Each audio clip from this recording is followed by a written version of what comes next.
States are indeed U.S. citizens. Tom?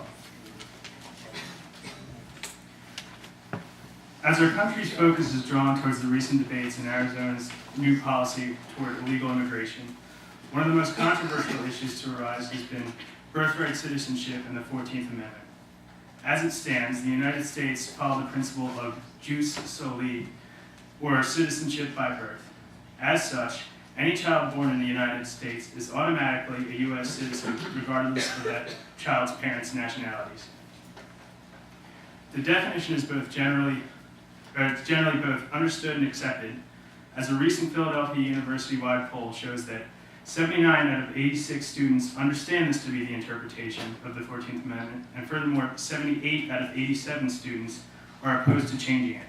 Nevertheless, critics of the policy contend that the law encourages illegal immigration by offering incentive to foreigners to enter the country illegally and then give birth to what is known as inactivating in order to gain citizenship, as well as use the child to collect citizenship benefits such as welfare and food stamps. Furthermore, these critics feel that the function of the law has been misinterpreted and should be either repealed or amended in order to stem the flow of illegal immigrants. However, the amendment's language, construction, and legal precedent all seriously undermine these arguments. First, regarding the widely held argument that the 14th Amendment's protections do not apply to the children of illegal immigrants, the language of the law, which was adopted in 1868, make it clear that it in fact does. The relevant portion reads, all persons born or naturalized in the United States and subject to the jurisdiction thereof are citizens of the United States and of the state wherein they reside. The primary phrase in controversy is subject to the jurisdiction. Opponents of the law claim that because the parents of the U.S.-born immigrants are not citizens of this country, they are not subject to the U.S. jurisdiction. However, this is a misrepresentation of the established meaning of the phrase. The common usage, established through legal precedent, holds that anyone physically within the country's territory, with the exception of foreign diplomats, is subject to the jurisdiction of the court regardless of foreign citizenship. Furthermore, the argument is inherently flawed in that classifying foreigners as illegal immigrants means that they are subject to U.S. immigration law. The second major division in the debate over citizenship clause of the 14th Amendment is how this law should be constructed within a modern-day application. In determining a law's intended function, it is often helpful to examine the deliberations of Congress that resulted in the law being passed. These discussions, which occurred on May 30th, 1866, are at the origin of the construction debate. The first major issue to emerge from the formation debates comes from Senator Jacob Howard's introduction to the proposed citizenship clause, wherein he stated, "This will not, of course, include persons born in the United States who are foreigners, aliens, who belong to the families of ambassadors or foreign ministers accredited to the government of the United States, but will include every other class of persons." Critics of the amendment refer to Senator Howard's introduction when contending that, under the original construction, children of the illegal immigrants were excluded from citizenship. This interpretation, however, fails to justify the latter portion of the sentence where he clarifies his statement regarding foreigners to say that it will not apply only to children of foreign diplomats. Furthermore, the critics of the interpretation of Congress's intent in regards to the 14th Amendment fail to account for the deliberation following Howard's proposal. For example, while the term anchor babies is a relatively new expression, the underlying concept was a major issue to states even during these discussions. In particular, Senator Edward Cohen openly voiced his opposition to the amendment, citing his fear that it would impose states' power to expel foreigners such as the Gypsies in Pennsylvania and the Chinese in California, who at the time were already a major issue in those states. Cohen's opposition, however, was met with unexpected results. For example, Senator John Conis even went as far as to accept Cohen's understanding of the implications of the law, yet remained in support of Howard's amendment. However, merits of the senator's positions aside, the fact that the adopted version of the amendment was written without a provision excluding children of illegal immigrants, despite the fact that it was explicitly debated, leads us to conclude that no such exclusion was ever intended.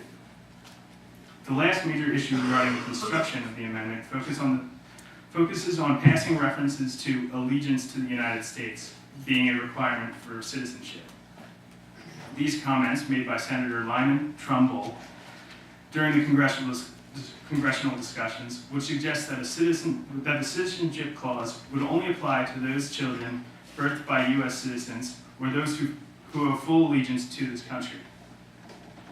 Despite these remarks, however, the final adopted version clearly favored the term subject to the jurisdiction of as opposed to the allegiance requirement.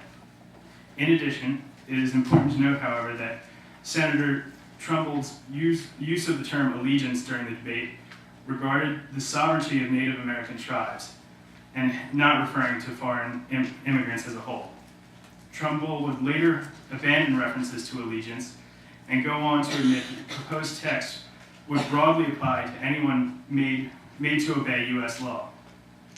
All these issues stemming from the congressional debates considered, it is clear that the authors of the 14th Amendment intended for it to be broadly constructed to include all children born within the country, including those of illegal immigrants. Finally, the principles established by the 14th Amendment have been consistently affirmed throughout a long history of judicial precedent. The first challenge to birthright citizenship was brought to the Supreme Court in a case, United States v. Wong Kim Ark. In it, Mr. Ark was denied entry into the United States when returning to it after a trip to China, on the basis that he was born to illegal Chinese immigrants. By a majority vote of 6-2, the Supreme Court upheld the broad construction of the amendment and explicitly held that the law applied to all birth in the United States and explicitly stated that it includes all children here born of resident aliens. The citizenship clause was again challenged nearly 100 years later in Plyler v. Doe. In Plyler, Texas attempted to deny public education to undocumented children, calling into question the issue of whether the 14th Amendment's Equal Protection Clause, which guarantees equal protection to every person within a U.S. jurisdiction, applies to illegal immigrants. Ultimately, all 9 justices agreed that the Equal Protection Clause protects illegal aliens, relying heavily on the fact that these immigrants are, in fact, subject to the jurisdiction of the United States. Opponents of the Citizenship Clause also refer to precedent in the form of the Slaughterhouse cases and Elk v. Wilkins. However, neither of these are without crippling flaws. First, in the Slaughterhouse cases, repeal proponents rely heavily on a line within the decision that states that the subject to the jurisdiction phrase was included in order to exclude citizens or subjects of foreign states. While this statement seems to contradict the construction intended by the law's authors, its legal authority would be insignificant and short-lived. Not only do these cases not involve the Citizenship Clause, thus having no binding effect going forward, but the court also dismissed the statement only 2 years later in 3 separate cases, in that one decision claiming that the Slaughterhouse statement was wholly aside from the question and judgment and unsupported by any argument. The second case often cited by repeal proponents, Elks v. Wilkins, involves birthright citizenship as it applies to Native Americans. This case is especially appealing to amendment opponents for 2 primary reasons. First, it holds that Native Americans are not entitled to the benefits of the Citizenship Clause, and second, refers to the allegiance references to allegiance again begin to resurface. However, it was well established during the congressional debates that the Native Americans were not covered under the Citizenship Clause, as Native American tribes were not subject to U.S. law, and each individual tribe operates more as a quasi-nation within our own. Furthermore, any references made to the allegiance requirement was made strictly to define the Native Americans' relationship to the United States or lack thereof, not as a prerequisite for birthright citizenship for all persons.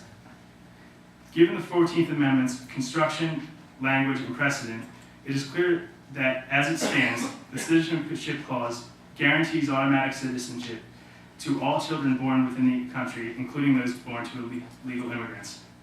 Nevertheless, as no law in this country is absolutely permanent, the future of this law will consistently be in question.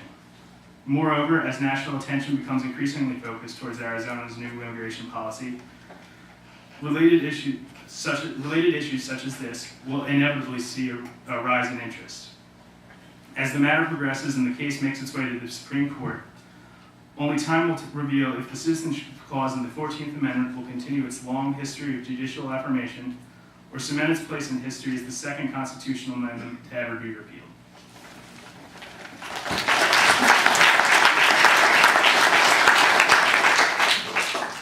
Stu Bykowski came to my attention when I moved